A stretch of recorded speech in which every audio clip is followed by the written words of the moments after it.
Herkese merhaba arkadaşlar, kanalıma hoş geldiniz. Yepyeni bir videoyla karşınızdayım.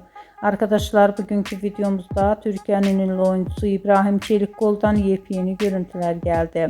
Günün fotosunu sizler için YouTube kanalımda video halinde sunuyorum arkadaşlar. Umarım beğenirsiniz.